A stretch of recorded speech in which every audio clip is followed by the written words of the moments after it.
नमस्ते स्टूडेंट्स और वेलकम है आपका एक पढ़ाई में। आज हम एक ऐसे टॉपिक को पक्का करने वाले हैं जो एग्जाम में गारंटीड मार्क्स दिलाने वाला है। हाँ, बिल्कुल सही। Arteries versus veins.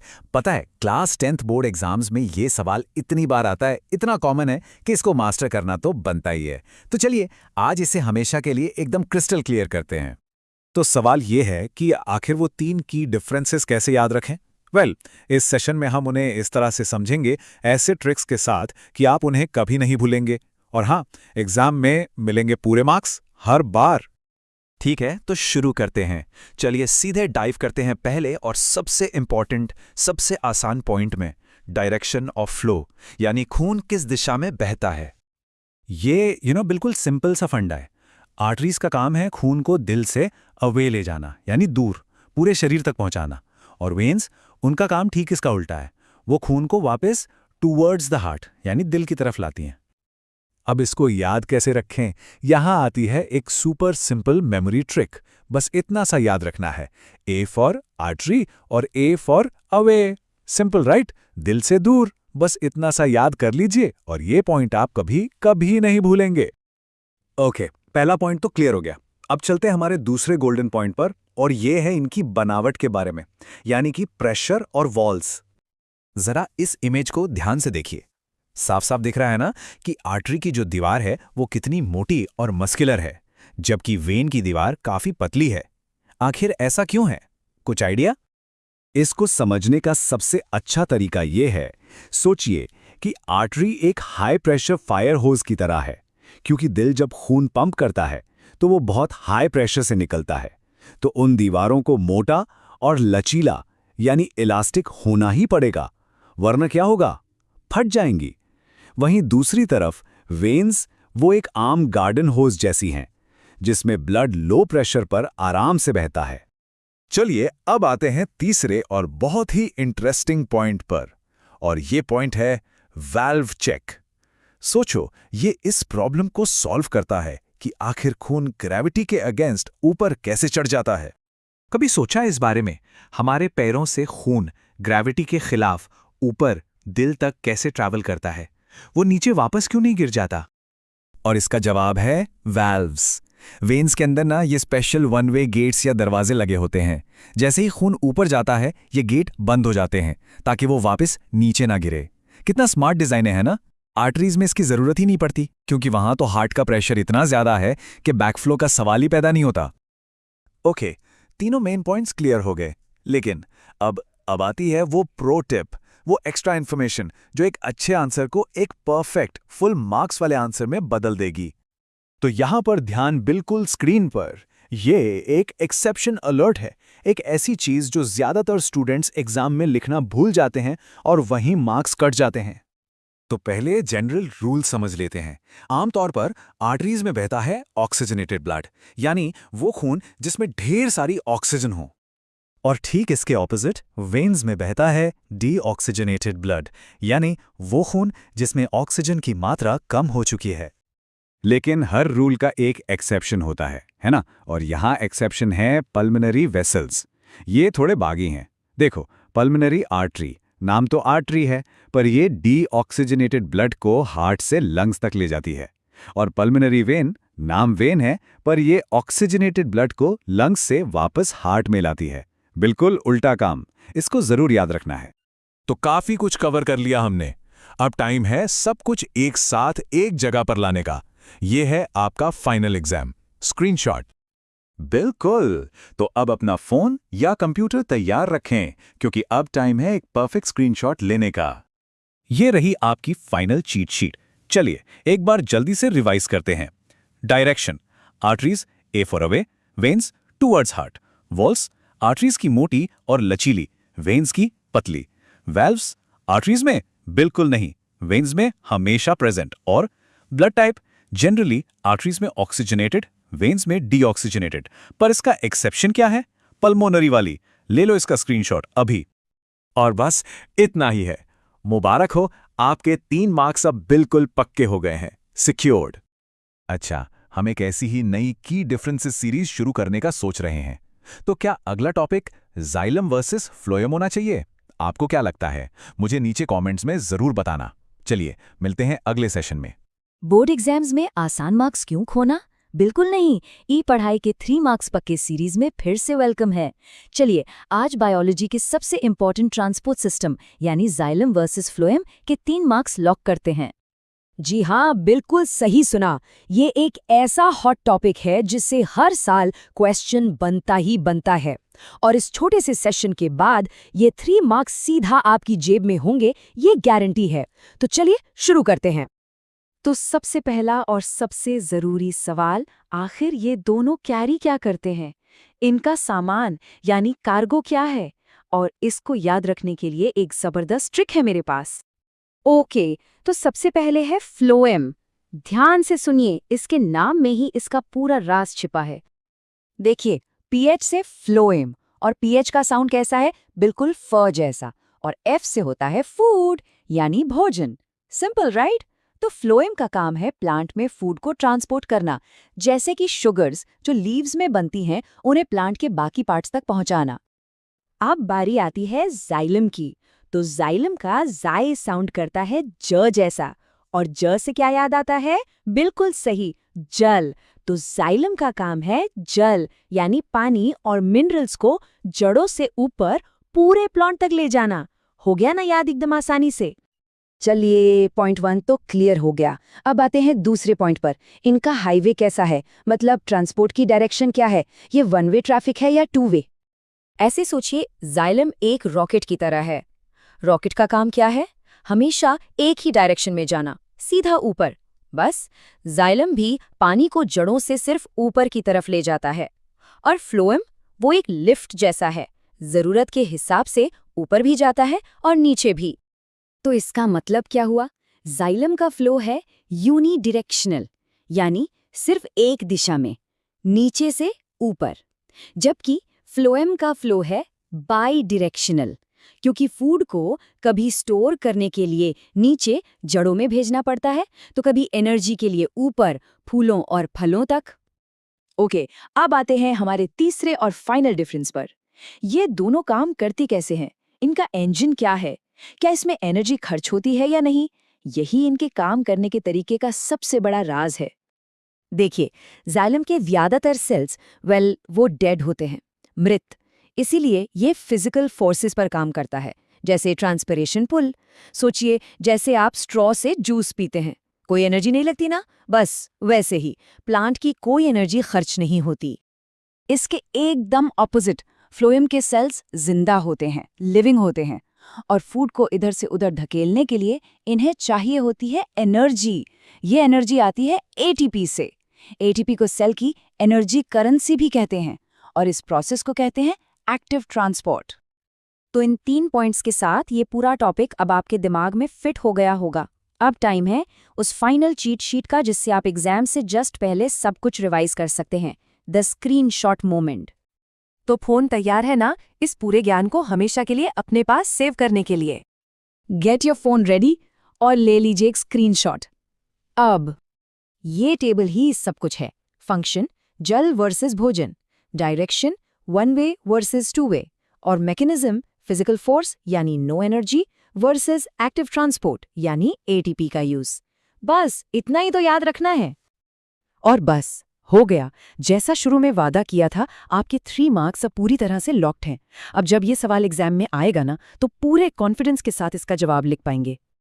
जाने से पहले एक छोटा सा सवाल, जरा सोचिए, किसे चलाने में ज्यादा एनर्जी लगेगी, एक 1 वे रॉकेट को या एक 2 वे एलिवेटर को? इसका जवाब आपको जाइलम और फ्लोएम के मैकेनिज्म को हमेशा के लिए याद रखने में हेल्प करेगा। ये थी ई पढ़ाई की एक खास प्रस्तुति powered by Brain Booster academy. अगली बार हम केमिस्ट्री के एक और important topic calcination versus roasting पर बात करेंगे। तब तक सीखते रहिए और बेहतर मार्क्स लाते रहिए। पढ़ाई में सभी का स्वागत है। मैं हूं रितेश ठाकुर। अच्छा, metals and non metals chapter में अक्सर एक सवाल है जो सबको परेशान करता है, और वो है कैल्सिनेशन और रोस्टिंग में आखिर फर्क क्या है। तो चलिए आज इस कंफ्यूजन को हमेशा के लिए जड़ से खत्म करते हैं।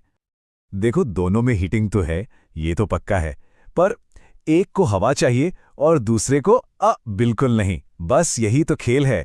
तो चलो इस अंतर को दिमाग में एकदम लॉक कर लेते हैं और एग्जाम में अपने 3 मार्क्स पक्के करते हैं। तो सबसे पहले बात करते हैं कैल्सिनेशन की, और इसे याद रखने के लिए ना मेरे पास एक बहुत ही सिंपल सी ट्रिक है। हाँ बिल्कुल, कैल्सिनेशन को समझने का सारा राज ना इसी पावर ऑफ सी में छिपा है। यकीन मानिए, बस ये एक अक्षर याद रख लिया तो पूरा कॉन्सेप्ट एकदम मक्खन की तरह क्लियर हो जाएगा। चलो देखते हैं कैसे। पहला सी तो हो गया खुद कैल्सिनेशन के लिए, ठीक है। दूसरा सी है कार्बोनेट ओर्स के लिए, जैसे मान लो जिंक कार्बोनेट। और तीसरा और सबसे इंपॉर्टेंट सी है कैप्ट के लिए। कैप्ट मतलब एक बंद कंटेनर जिसमें हवा या तो बहुत कम है या फिर है ही नहीं। सिंपल है ना, कितना आसान। तो बस इस ट्रिक से हमारी डेफिनेशन अपने आप बन गई। कैल्सिनेशन वो प्रोसेस है जिसमें कार्बोनेट ओर्स को बिना हवा के या बहुत ही कम हवा में तेजी से गर्म किया जाता है। देखा, ट्रिक से कितनी आसानी से याद हो गया। अब जरा इसकी केमिकल इक्वेशन पर भी नजर डाल लेते हैं। जिंक कार्बोनेट मतलब ZnCO3 को जब गर्म करते हैं तो क्या होता है? ये टूट जाता है जिंक ऑक्साइड ZnO और कार्बन डाइऑक्साइड CO2 में। और देखो, जैसा हमने सीखा था, कार्बोनेट ओर से कौन सी गैस निकली? Carbon dioxide. सब कुछ जुड़ा हुआ है। ऑलराइट, कैल्सिनेशन तो हो गया। अब बारी है रोस्टिंग की। और चिंता मत कीजिए, जैसे कैल्सिनेशन के लिए ट्रिक थी ना, वैसे ही रोस्टिंग के लिए भी एक कमाल की मेमोरी ट्रिक है। रोस्टिंग को याद रखने का राज इसकी स्पेलिंग में ही है। ध्यान से देखो, रोस्टिंग, बीच में एस आता है ना, बस यही है हमारा कीवर्ड। तो रोस्टिंग में एस का मतलब क्या हुआ?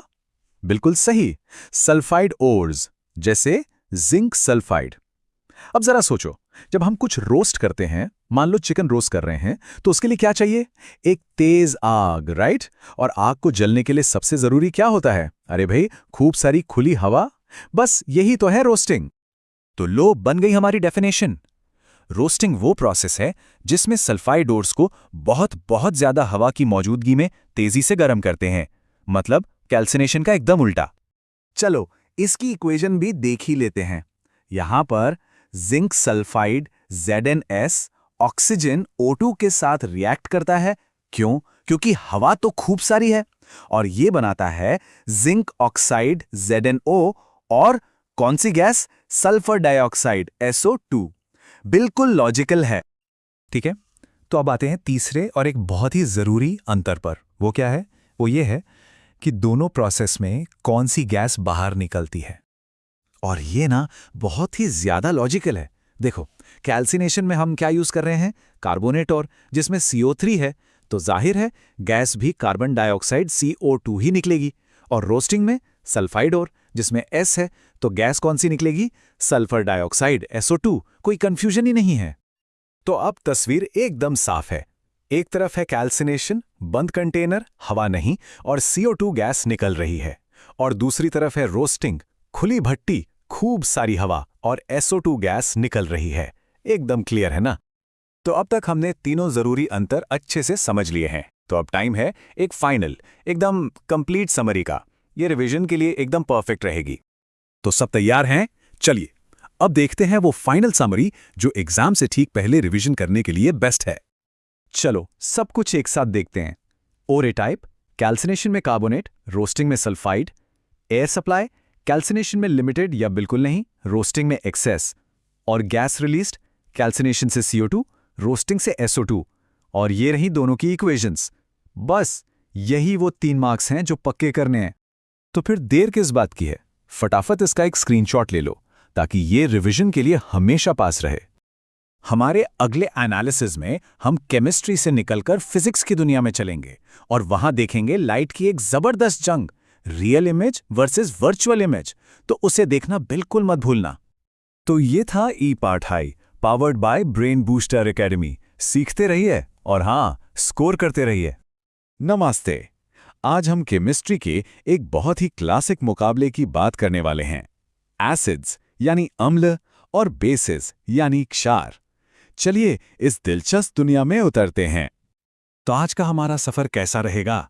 हम एक रोजमर्रा की पहेली से शुरू करेंगे, फिर स्वाद और स्पर्श के सुराग देखेंगे, लिटमस टेस्ट के कलर कोड को समझेंगे, पीएच स्केल से इनकी ताकत को नापेंगे, हमारे आसपास के आम एसिड्स और बेसिस को जानेंगे और आखिर में एक फाइनल फैसला करेंगे। तो शुरू करते हैं हमारे पहले सेक्शन से, एक रोजमर्रा की पहेली। ये एक ऐसा सवाल है जो सीधा हमारी किचन से आता है। कभी सोचा है कि नींबू का स्वाद इतना खट्टा क्यों होता है, लेकिन वहीं साबुन हाथ में इतना फिसलन भरा क्यों लगता है?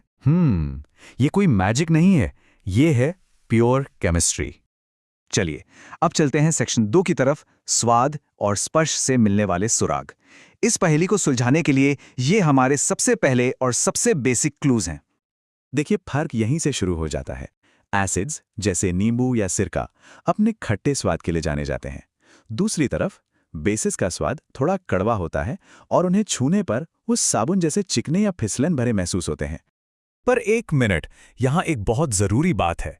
हम हर चीज को चख कर तो टेस्ट नहीं कर सकते हैं ना, ये बहुत बहुत ज्यादा खतरनाक हो सकता है। इसीलिए हमें एक ज्यादा सुरक्षित और वैज्ञानिक तरीके की जरूरत है। और यहीं पर एंट्री होती है हमारे तीसरे सेक्शन की, द लिटमस कलर कोड। ये किसी चीज को पहचानने का एक भरोसेमंद साइंटिफिक टेस्ट है। तो लिटमस पेपर एक तरह का इंडिकेटर है। नियम बहुत सीधा है। एसिड्स नीले लिटमस पेपर को लाल कर देते हैं और बेसिस वो इसका ठीक उल्टा करते हैं, वो लाल लिटमस पेपर को नीला कर देते हैं। ये केमिस्ट्री का एक गोल्डन रूल है, समझ लीजिए। यहां देखिए, ये टेस्ट कितना साफ साफ नतीजा देता है। एसिड वाले बीकर में नीला लिटमस लाल हो गया और बेस वाले बीकर में लाल लिटमस नीला। बिल्कुल क्लियर रिजल्ट। इसे याद रखने की एक बहुत ही आसान ट्रिक है, खासकर बेसिस के लिए। बस इतना याद रखिए, बी से बेस और बी से ब्लू। इस सिंपल सी ट्रिक से कभी कोई कंफ्यूजन ही नहीं होगा। ठीक है, तो अब हमें एसिड और बेस को पहचानना आ गया है। पर कहानी यहीं खत्म नहीं होती। चलिए आगे बढ़ते हैं सेक्शन 4 पर, द पीएच पावर स्केल। अब हम सिर्फ पहचान नहीं करेंगे, बल्कि ये भी मापेंगे कि कोई एसिड या बेस कितना पावरफुल है। पीएच स्केल को आप केमिस्ट्री की दुनिया का एक रूलर या पैमाना समझ सकते हैं। ये 0 से लेकर 14 तक जाता है और हमें बताता है कि कोई चीज कितनी एसिडिक है या कितनी बेसिक। इस स्केल के ठीक बीचों बीच नंबर 7 पर होता है न्यूट्रल पॉइंट, यानी न एसिडिक न बेसिक। और इसका सबसे अच्छा उदाहरण है शुद्ध पानी। तो नियम सीधा है, 7 से कम पीएच वाली कोई भी चीज एसिड होती है और पीएच जितना 0 के पास होगा, एसिड उतना ही स्ट्रॉन्ग। इसी तरह 7 से ज्यादा पीएच वाली कोई भी चीज बेस होती है और 14 के जितना करीब, बेस उतना ही पावरफुल। वैसे एक मजेदार बात बताऊं, हाइड्रेंजिया जैसे कुछ फूल मिट्टी के पीएच के हिसाब से अपना रंग बदलते हैं, एसिडिक मिट्टी में नीले और बेसिक मिट्टी में गुलाबी। अब आते हैं हमारे 5वें सेक्शन पर, आम एसिड और बेस। चलिए अब इस सारी साइंस को वापस अपनी रोजमर्रा की जिंदगी में लेकर आते हैं। हमें शायद इसका एहसास भी नहीं होता, लेकिन एसिड्स और बेसिस हमारे चारों ओर हैं। हमारी जो शुरुआती किचन की पहेली थी ना, उसका हल यही है। यहाँ कुछ जानी पहचानी चीज़ों को एसिड और बेस में बांटा गया है। कुछ आम एसिड्स की बात करें तो इसमें शामिल है सिरका, नींबू और संतरे में मिलने वाला सिट्रिक एसिड, कोला और यहाँ तक कि हमारे पेट में मौजूद एसिड जो खाना पचाने में मदद करता है। और अगर रोजमर्रा के बेसिस को देखें तो इसमें बेकिंग सोडा, टूथपेस्ट, हमारा साबुन और खिड़कियां साफ करने वाले क्लीनर जैसे सफाई के सामान शामिल हैं। और अब हम आ गए हैं अपने आखिरी सेक्शन पर, द फाइनल वर्डिक्ट। यहाँ हम उन सभी जरूरी अंतरों को एक साथ संक्षेप में देखेंगे जिनकी हमने अब तक बात की है। तो ये रही पूरी कहानी एक नज़र में। एसिड स्वाद में खट्टे, नीले लिटमस को लाल करते हैं और इनका पीएच 7 से कम होता है। और बेस स्वाद में कड़वे, छूने में फिसलन भरे, लाल लिटमस को नीला करते हैं और इनका पीएच 7 से ज्यादा होता है। सिंपल। ये फ्री विश्लेषण ब्रेन बूस्टर एकेडमी की ओर से प्रस्तुत किया गया है। अब जब ये सारे अंतर साफ हो गए हैं तो एक बहुत ही दिलचस्प सवाल उठता है, क्या होता होगा जब ये दो बिल्कुल अलग ताकतें यानी एसिड्स और बेसिस आपस में मिलती हैं? जरा सोचिएगा इसके बारे में। एजी पढ़ाई में स्वागत है। आज हम बायोलॉजी का एक ऐसा टॉपिक समझने वाले हैं जो एग्जाम में पूरे मार्क्स दिला सकता है। वो है एरोबिक बनाम एनारोबिक रेस्पिरेशन। चलिए इन दोनों के बीच के अंतर को बिल्कुल आसान तरीके से समझते हैं। कभी सोचा है कि तेज दौड़ने के बाद मांसपेशियों में थकान क्यों महसूस होती है? या फिर ये जो यीस्ट है वो ब्रेड को फुला कैसे देता है? सुनने में ये दोनों बातें अलग लगती हैं, पर इनका जवाब एक ही बायोलॉजिकल प्रोसेस से जुड़ा है, और वो है एनर्जी का बनना। तो इस बायोलॉजिकल मुकाबले में हमारे पास दो खिलाड़ी हैं। एक तरफ है एरोबिक रेस्पिरेशन, जिसे काम करने के लिए ऑक्सीजन चाहिए और जो बदले में ढेर सारी एनर्जी देता है। और दूसरी तरफ है एनेरोबिक रेस्पिरेशन, जो बिना ऑक्सीजन के ही काम कर लेता है, पर एनर्जी बहुत कम बनाता है। तो इनके बीच जो सबसे पहला और सबसे ज़रूरी अंतर है, वो है ऑक्सीजन का। यही सबसे बड़ा रूल है। और इसको याद रखने का एक बहुत ही सिंपल सा तरीका है। देखिए, एरोबिक सुनने में एयर जैसा लगता है ना? और हवा का मतलब ही है ऑक्सीजन। बस हो गया याद। तो इसका मतलब ये हुआ कि एरोबिक रेस्पिरेशन को ऑक्सीजन की ज़रूरत होती ही होती है, ठीक वैसे ही जैसे हमें सांस लेने के लिए फेफड़ों की ज़रूरत है। वहीं दूसरी तरफ एनएरोबिक का मतलब है नो एयर, मतलब ये प्रोसेस ऑक्सीजन के बिना होता है, जैसे किसी बंद डिब्बे के अंदर यीस्ट अपना काम करता है।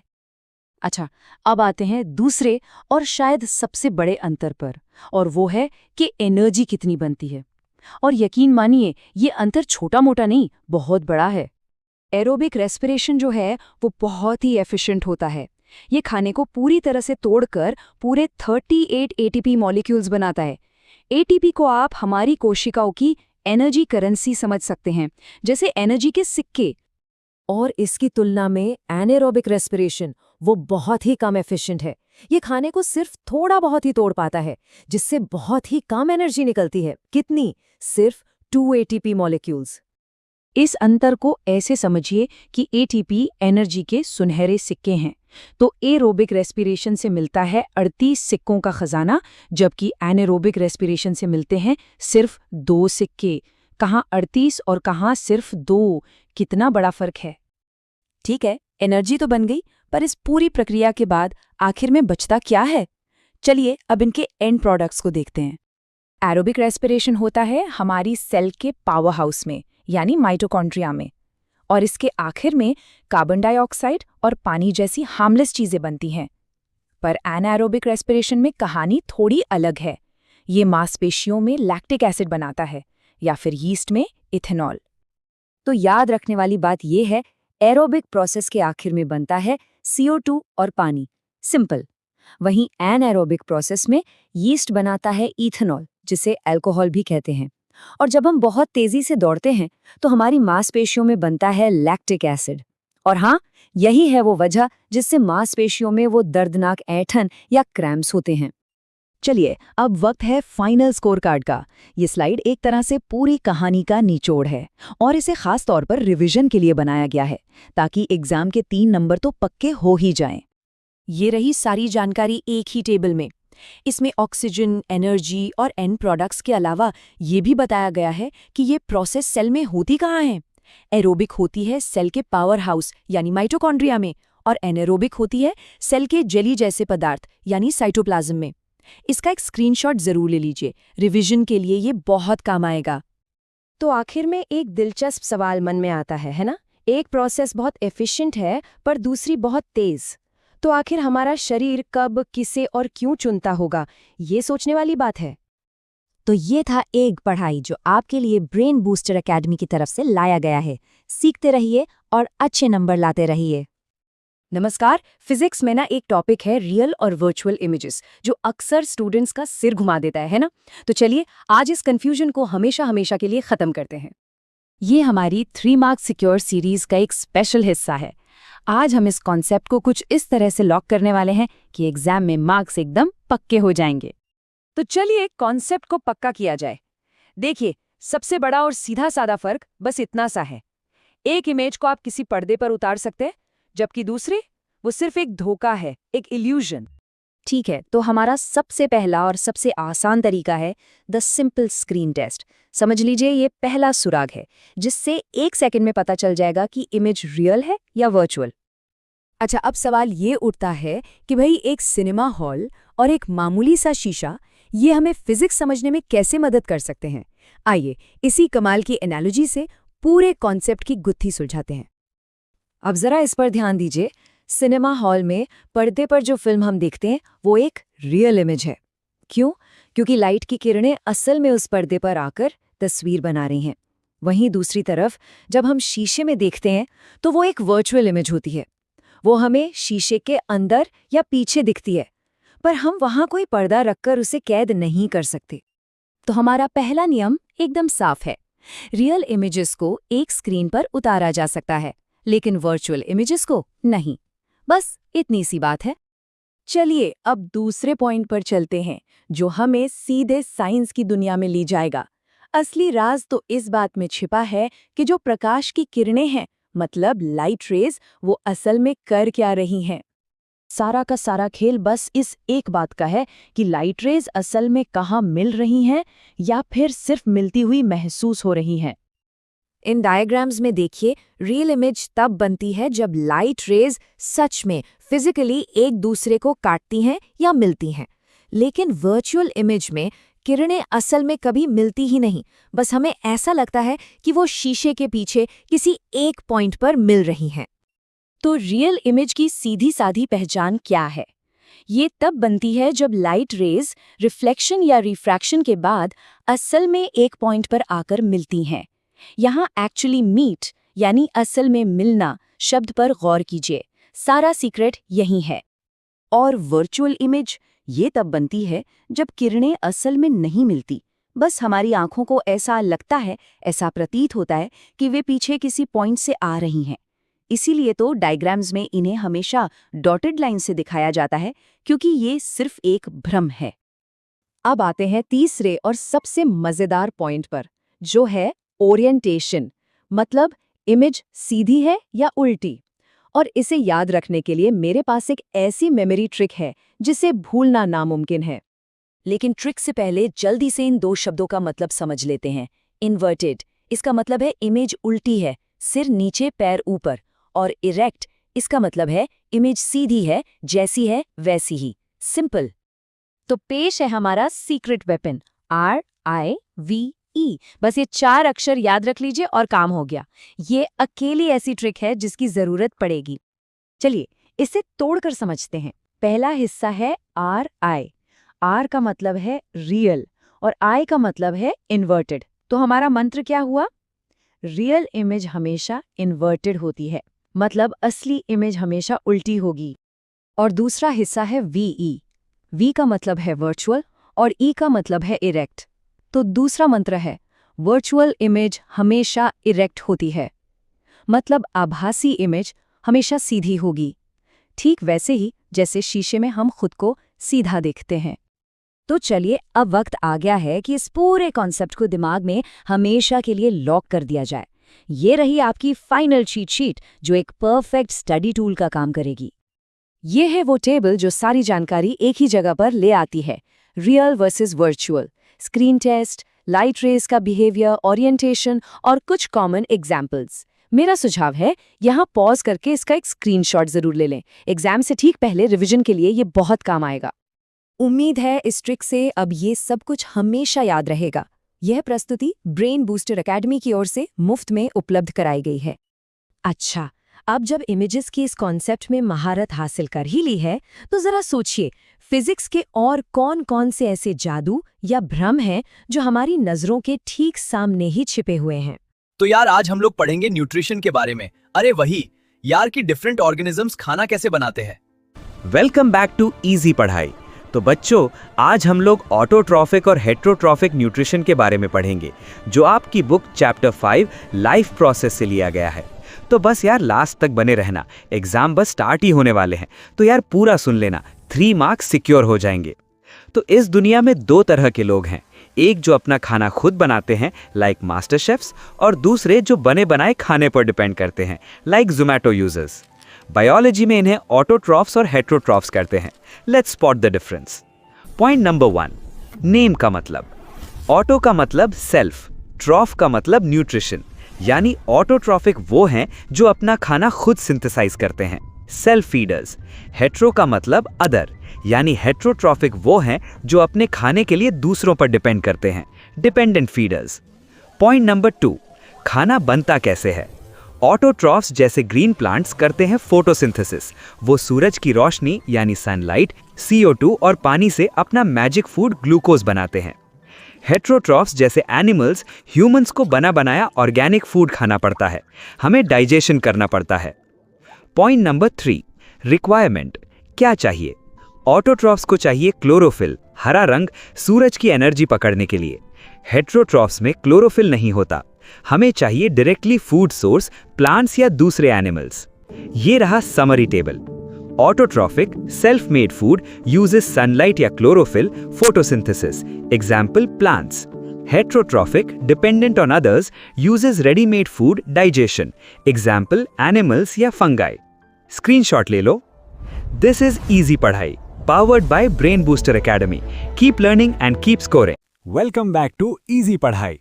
आज हम किचन से लेकर लॉन्ड्री तक का सफर करेंगे। नाम सिमिलर है, सोडा, पर काम बिल्कुल अलग। एक खाने में डलता है और दूसरा कपड़े धोने में। Let's confuse confusion and secure the marks. Point number 1, formula. Baking soda का फॉर्मूला है NaHCO3। इसमें H है, याद रखो, H for home, cooking. Chemical name है sodium hydrogen carbonate. Washing soda का फॉर्मूला है Na2CO3.10H2O। इसमें 10 बकेट पानी है, क्योंकि वॉशिंग के लिए पानी चाहिए। केमिकल नेम है sodium carbonate decahydrate. Point number 2, uses. Baking soda use होता है कुकिंग में, केक्स को फ्लफी बनाने के लिए और पकौड़ों को क्रिस्पी करने के लिए। ये एक एंटी एसिड भी है, इनो में होता है। वॉशिंग सोडा यूज होता है हार्ड वाटर को सॉफ्ट करने के लिए और ग्लास और सोप इंडस्ट्रीज में। पॉइंट नंबर 3, बनता कैसे है?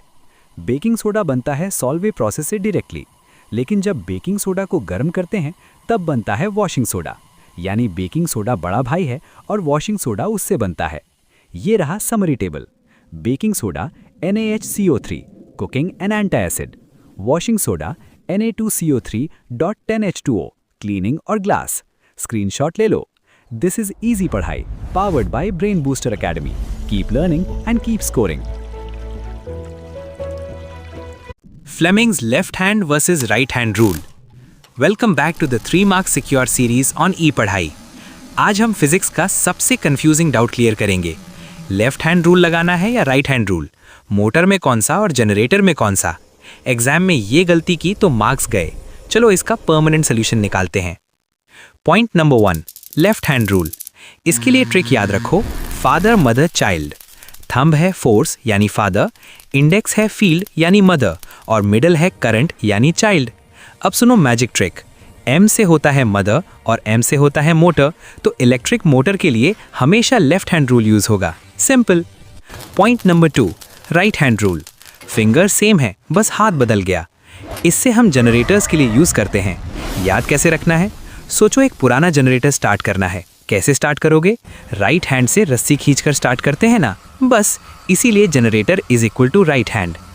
पॉइंट नंबर 3, इनका काम क्या है?